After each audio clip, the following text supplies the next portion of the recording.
সুন্নতি নেতৃবৃন্দ, আসসালামু আলাইকুম ওয়া রাহমাতুল্লাহি ওয়া বারাকাতুহু। সম্মানিত উপস্থিতি,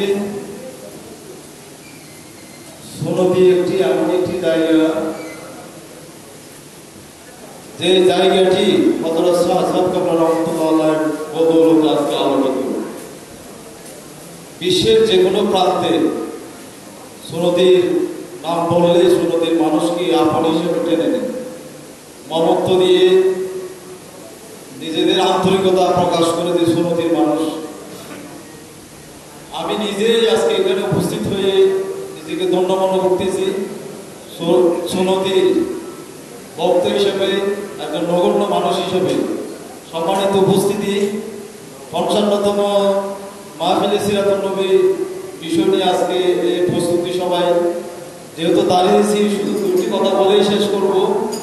এই প্রোগ্রাম করতে গিয়ে ইতিপূর্বে অনেক বক্তারা বলেছে বিশাল একটা টাকার প্রয়োজন হয়।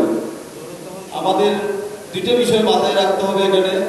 প্রথমে আজকে এখানে যারা উপস্থিতি হয়েছেন আমি সবাইকে অনুরোধ করব, আমাদের সর্বপ্রথম ডোর টু ডোর দাওয়াতটা পৌঁছাতে হবে। যে আমাদের ভাইদেরকে জানাতে হবে ৫৫তম মাহফিলে সিরাতুন নবী আমাদের খুব সন্নিকটে, আমাদের দাওয়াত পৌঁছাইতে হবে। এবং এই সিরাতুন নবী সাল্লাল্লাহু আলাইহি ওয়াসাল্লামে যারা টাকা অর্থ পয়সা দিয়ে যারা সহযোগিতা করতে পারে, আমি মনে করি এটা সৌভাগ্য। কারণ সবার টাকা থাকলেই হয় না। তা আমরা যেটা করবো, এখানে যারা আমরা আজকে উপস্থিত হয়েছি, আমাদের ভাইদেরকে, আমাদের যারা সহকর্মী আছে, আমাদের যারা আত্মীয় স্বজন আছে, তাদেরকে আমরা আহ্বান জানাবো যে ৫৫তম সিরাতুন নবীর জন্য আমরা যেভাবে পারি সাহায্য সহযোগিতা দিয়ে, আমরা অর্থ দিলেই, কারণ এখানে আপনারা জানেন বিশাল একটা অর্থের প্রয়োজন হয়, লক্ষ লক্ষ টাকার প্রয়োজন হয়, কোটি কোটি টাকা, লক্ষ লক্ষ টাকা, কোটি কোটি টাকার প্রয়োজন হয় এখানে। এবং মানুষ যে পরিমাণ আসে এখানে, প্রতিটা মানুষ আকৃষ্ট হয়ে এখান থেকে যায়। চিটংয়ের বাহির থেকে অনেক মানুষ এখানে আসে, যে আন্তর্জাতিক একটা 19 দিন ব্যাপী সিরাতুন নবী অন্য কোথাও হয় কিনা আমার ধারণা নাই। আমরা আরেকটি কথা যেটা বলবো, যেহেতু ৫৫তম মাহফিলে সিরাতুন নবীটা একেবারে বর্ষার মধ্যে হয়তো হবে আমাদের, সেই জন্য আমি এখানে যারা আয়োজক কমিটি আছে, যারা বাহির থেকে মেহমান আসবে, তাদের যাতে কষ্ট না হয় আপনারা যথাযথ ব্যবস্থা রাখবেন।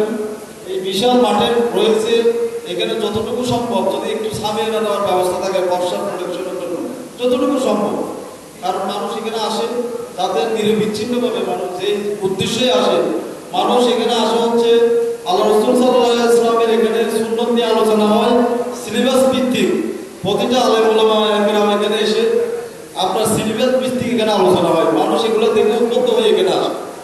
এবং এত সুন্দর একটা পরিবেশের মধ্যে মানুষ আসে, সেই মানুষকে মেহমানদারি করার জন্য আপনারা যতটুকু সম্ভব আপনাদের তরফ থেকে যাতে কোনো অসুবিধা না হয়, সার্বিক নিরাপত্তার বিষয়গুলো আপনারা খেয়াল রাখবেন। এই বলে আমি আমার সংক্ষিপ্ত বক্তব্য শেষ করছি। ওমা তৌফিক ইল্লা বিল্লাহ। আসসালামু আলাইকুম ওয়া রাহমাতুল্লাহ।